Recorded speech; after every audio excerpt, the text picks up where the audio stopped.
ٹھیک ہے. تو لہٰذا ہم کو اللہ کا ذکر کرنا ہے. نبی اکرم صلی اللہ علیہ وسلم کے تعلق سے آتا ہے کہ آپ صلی اللہ علیہ وسلم عید الفطر کے یوم جو ہے نکلتے تو تکبیرات کہتے یہاں تک کہ عیدگاہ میں آ جاتے اور نماز ہو جاتی ہے تو جو نماز ہو جاتی ہے تو تکبیرات ختم کر دیتے. یاد رکھیں سلسلہ تو احادیث صحیحہ کی روایت. تو آپ صلی اللہ علیہ وسلم اس عید میں یاد رکھیے تکبیرات کہتے اور خاص طور سے عید کی نماز کو جب جاتے تو راستے میں آپ کہتے جاتے اور جانے تک کہتے اور اس کے بعد جو ہے جب نماز ختم ہو جاتی تو اس کے بعد تکبیرات نہیں کہتے. ٹھیک ہے. اسی طرح نبی کریم صلی اللہ علیہ وسلم سے عید کی مخصوص تکبیرات لفظاً ثابت نہیں کہ اللہ کے رسول صلی اللہ علیہ وسلم یہ پڑھتے تھے لیکن تابعین کی اور صحابہ کی بھی کچھ اقوال اور تابعین کی موجود ہیں جس میں سب سے مشہور تکبیر جو ہم پڑھتے ہیں وہ تکبیر ہے یاد رکھیے اللہ اکبر لا الہ الا اللہ اللہ اکبر وللہ الحمد. یہ تکبیر جو ہے جو ابراہیم نقی رحمۃ اللہ علیہ ان سے یہ تکبیر ثابت ہے اور یہ سب سے مشہور ہے. سب سے زیادہ لوگ یہی تکبیر کو آج دنیا بھر میں کہتے ہیں چونکہ نبی کریم صلی اللہ علیہ وسلم تکبیرات کہتے صحابہ نے کہا لیکن کن الفاظ میں اور کیسے یہ پتہ نہیں ہے ہم کو ثابت نہیں. مطلب یہ کہ تکبیرات کہنا ہے آپ کو جو بھی کہہ سکتے ہو. یہ تکبیر مشہور اللہ کی بڑائی بیان کیجیے تسبیح تمہید تکبیر تو یہ آپ بیان کر سکتے ہیں جس میں سب سے مشہور اللہ اکبر لا الہ الا اللہ اللہ اکبر وللہ الحمد. یہ ثابت ہے جو کہ ابراہیم نقی رحمۃ اللہ علیہ سے ثابت ہے. یاد رکھے تو یہ ہم کو کرنا ہے. یاد رکھے یہ کام مسلسل کرنا ہے. تو پہلا کام جس کو میں کہوں گا تکبیرات بیان کرنا عید کے دن یہ کام مجھے اور آپ کو کرنا ہے. یاد رکھیے دوسرا کام کیا کرنا ہے. ویسے میں دوسرا تیسرا ایسے نمبر میں نہیں بس چونکہ بات کر رہا ہوں تو کہہ رہا ہوں آگے ہو سکتا ہے کئی کام ایک کے بعد ایک آئیں گے. ٹھیک ہے. تو دوسرا کام جو ہم کریں گے یاد رکھیے عید کے دن یاد رکھیے وہ یہ ہے کہ ہم عید کے دن کچھ مخصوص چیزیں جو سنت ہے وہ کرنے کی کوشش کریں گے جس میں کئی باتیں میں ایک ساتھ اب رکھوں گا آپ کے ساتھ جو کرنے کی ہم کوشش کریں گے. لیکن پہلے کیوں کہہ دے رہا ہوں سنت ہے. اگر کوئی کسی وجہ سے نہیں کر پائے تو پریشان ہونے کی ضرورت نہیں ہے. یہ وہ چیزیں جو واجب نہیں ہے. ٹھیک ہے. یہ سنت ہے کر سکتے کرو آسانی سے نہیں کر سکتے مت کرو. جیسے کہ مثال کے طور پر کیا کیا کام کرنا ہے. پہلی چیز یاد رکھیے ہم کو عید کی نماز سے پہلے اگر عید الفطر ہے تو کھجور کھانا ہے آڈ نمبرز میں 1 3 5 جو بھی آپ کھا سکتے ہیں چونکہ ظاہر سی بات ہے ہر کسی کو کھجور ہمارے علاقوں میں ہم کو عادت نہیں ہوتی اور کھجور گرم ہوتی ہے اپنی ذات سے. بہرحال جس کو جو جیسا جمتا ہے کرے. تو عید الفطر میں نبی اکرم صلی اللہ علیہ وسلم عید سے پہلے کھاتے اور کھجور کھاتے آڈ نمبرز میں. اور عید الاضحیٰ میں آپ عید کی نماز پڑھ کر آتے جانور کو ذبح کرتے گوشت کھاتے. تو عید الفطر میں عید کی نماز سے پہلے کھانا یا کوئی چیز میٹھا کھانا اور عید الاضحیٰ میں عید کی نماز کے بعد کچھ کھانا. ٹھیک ہے. تو آپ یہ کر سکتے ہیں. آپ کو کہ کھجور نہیں ہے تو کیا کریں بھائی جو بھی ہے کھا کے جا سکتے عید الفطر میں. چلو میں نہیں کھا پایا بھول گیا روز کے روٹین بن گیا تھا بھوکے رہنا چلے گیا تو کیا غلط ہے. کچھ غلط ہے اس لیے میں نے پہلے کہہ دیا سنت ہے. تو لہٰذا آپ کھجور کھا کر جائیں اور عید الاضحیٰ میں آ کر جانور میں سے ذبح کر کے کریں. لیکن اب ہمارے پاس سسٹم یہ ہے کہ جانور میں حصہ ڈالتے اور وہ ہسائی ملتا وہ کٹ کر آتا وہ دوپہر کے بعد آتا. ٹھیک ہے. تو پھر وہ چھوڑ دے اب آئے بات جو گھر میں وہ اب کھا لے کوئی مسئلہ. ٹھیک ہے. تو عید الاضحیٰ میں بعد میں کھائے جو بھی کھانا ہے میٹھا تیز کچھ بھی چلے گا اور عید الفطر میں پہلے کھا لے میٹھا تیز کچھ بھی چلے گا لیکن سنت کھجور ہے. ٹھیک ہے. تو عید الفطر میں پہلے کھا کر جانا عید الاضحیٰ میں آ کر کھانا ایسا میں بول سکتا ہوں عام زبان میں. اور اللہ کے رسول عید الفطر میں کھجور کھا کر جاتے عید الاضحیٰ میں جانور کو ذبح کرتے گوشت کھاتے. تو یہ کرنا چاہے تو ہم لوگ کر سکتے ہیں آسانی ہے. کبھی گھر میں بکرا ہے خود ہی ذبح کر رہے ہیں گھر کے ممبرس کر رہے ہیں تو یہ سب آسان ہو جاتا ہے. بہرحال ٹھیک ہے. تو عید کی تیاری میں کھانے کے بارے میں کچھ باتیں میں نے رکھ دی. اس کے بعد یاد رکھیے عید کی عید الاضحیٰ ہے تو یہ نماز کے بعد بولی جائیں گے لیکن میں نے چونکہ کھانے کی بات تھی تو پہلے رکھ دی اس بات کو. دوسرا کام کیا کرنا یاد رکھیے آپ کو یہ غسل کر لیں اور جو اچھا لباس اویلیبل ہے پہن لیں. عید کی نماز سے پہلے غسل کر لینا چاہیے. بیمار ہے آپ نہیں کر سکتے پانی نہیں ہے یہ نہیں ہے وہ نہیں ہے کچھ بھی ایکس وائی زی چیزیں ہو سکتی ہیں. ہمارے علاقوں میں اکثر عید کے دن لائٹ چلی جاتی ہے وہ کوئی دشمنی سے نہیں جاتی ہے. اتنے زیادہ لوگ گیزر چلاتے اور استریاں چلاتے ہیں کہ وہ فیوز اڑ جاتا ہے ڈاؤن ہو جاتا ہے. یاد رکھیے ٹھیک ہے. کوئی دشمنی سے نہیں کر رہا چونکہ کیا ہے عمومی طور سے گیزر کب چلتے ہیں کوئی 8 بجے نہا رہا ہے کوئی 7 بجے نہا رہا ہے کوئی 10 بجے کوئی نہیں نہا رہا ہے. اس وقت عید کے دن سب نہا رہے ہیں سب اس طریقے کر رہے ہیں تو کیا ہوتا ہے اوور لوڈنگ ہو جاتی ہے ہو جاتا ہے. بہرحال تو آپ کچھ بھی ہو سکتا ہے اس کی وجہ سے آپ نہا نہیں پائے. ٹھیک ہے. اچھے کپڑے تو جو نہا سکتا ہے نہائے اور اچھے کپڑے زیب تن کرے مطلب اپنے جسم پر ڈالے. اچھے کپڑے کہہ رہا ہوں نئے ضروری نہیں ہے کیونکہ ہمارے پاس عید الاضحیٰ میں تو آج کل نہیں سسٹم ہے لیکن عید الفطر میں تو خریدی کر کر کے برباد ہو جا رہے ہیں. خریدی کر کر کے برباد. نیا شرٹ نئی پینٹ نیا کرتا یا نیا پیجامہ نئی ٹوپی نئی گھڑی نیا یہ نیا اتنا نئے کا ٹرینڈ چل گیا. نیا جوتا نیا چپل نیا ساکس اتنا وہ ہے کہ میں نے دیکھا عید کی دن نماز سے پہلے انڈر ویئر بھی نیا اور بنیان بھی نئی لا کے رکھی ہوئی تھی. Every thing new. حدیث میں کہیں بھی نئے کا تذکرہ نہیں ہے. جو اچھا لباس ہے وہ زیب تن کرو. میرے پاس 2 کپڑے ہیں 3 کپڑے 4 ہیں. جو بیسٹ ہے وہ یہ ہے اس میں 1 پیون ہے. جو سب سے خراب والا ہے اس میں 10 پیون ہے تو میں کون سے پہنوں گا 1 پیون والا. یہ معنی ہے اس کا بیسٹ جو اویلیبل ہے. میرے پاس کئی کپڑے جس میں 1 کپڑا ہے جو میں کبھی کبھار پہنتا ہوں باقی کپڑے عام طور سے پہنتا ہوں ان کا کلر ڈم ہو گیا یہ اچھا ہے تو یہ میرے لیے ہو گیا آج کا کپڑا. نیا کوئی ضروری نہیں. یہاں پر اتنا کمپلسری نیا کہ بہت سارے مولویوں کو تو میں نے یہ کہتے ہو سنو اللہ نے دیا تو نیا لینا ضروری عید کے دن. کیا پتہ نہیں کہاں سے لائے. سب سے اچھا زیب تن کرنا ہے کوئی نیا ضروری نہیں. بہرحال تو آپ غسل کریں اچھا جو لباس ہو ریبتن کرے، مسواک وغیرہ کرے تاکہ منہ میں سے خوشبو آئے.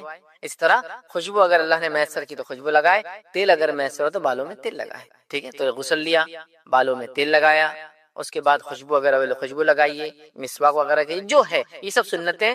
کچھ بھی ایسا نہیں کہ آپ بولیں ارے میرے پاس تو خوشبو نہیں تو عید کو جاؤں نہیں جاؤں، کمپلسری رات بھر پڑے ہوئے کا وہ خوشبو کی دکان کے باہر کی یہ خوشبو تو لے کے آنا ہے مجھے، یہ اتنا کوئی ہارڈ اینڈ فاسٹ چیزیں نہیں. ٹھیک ہے، تو بہرحال یہ سب کام آپ کو سنت عید سے عید کی تیاریوں میں آپ شامل کر سکتے ہیں. اسی طرح یاد رکھیے عید کے دن عیدگاہ پیدل جانا اور پیدل لانا یہ بھی سنت ہے، لیکن کوئی ضروری نہیں کہ آپ فالو کر پائے، کیونکہ آج کل شہروں کے حالات بڑے بڑے شہر ہو چکے ہیں اور عیدگاہیں بھی اتنی دور دور ہو چکی ہے کہ جس کو کبھی کبھی پاسبل نہیں ہوتا کہ آپ پیدل آئے اور پیدل جائے. یہ آپ کی ایج، موسم اور سارے فیکٹرز کو آپ لیں، لیکن اگر سہولت ہے تو پیدل جائیے اور پیدل آئیے. نبی کریم صلی اللہ علیہ وسلم خاص طور سے پیدل جاتے پیدل آتے، حالانکہ آپ نماز کو سواری پر بھی جایا آیا کرتے تھے، عید کے دن نہیں کرتے. تو لہٰذا آپ کوشش کریں کہ پیدل جائے پیدل آئے.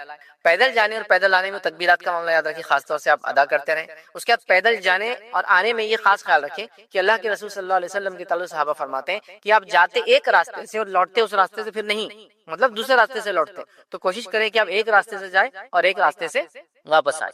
اب ایک مرتبہ دو چھوٹے بچے بات کر رہے تھے، میں نے سنا ایک کہہ رہا تھا مسجد تو اپنے گھر کے باہر بازو ہے، بولے اب ہم جائیں گے کون سے راستے سے، آئیں گے کون سے راستے سے. تو دوسرا بولنے لگا میرے پاس ایک آئیڈیا ہے، بولے اپن ادھر سے جائیں گے ایسا بولے بازو سے اور واپس ایسا گھوم کے آئیں گے بولے دوسرے، تو دو راستے ہو جاتے. تو پہلے والے نے بولا میرے کو تھوڑا سا یہ ذرا لمبا دکھ رہا، بولے میں بھی بتاتا بولے ایک طریقہ جانے.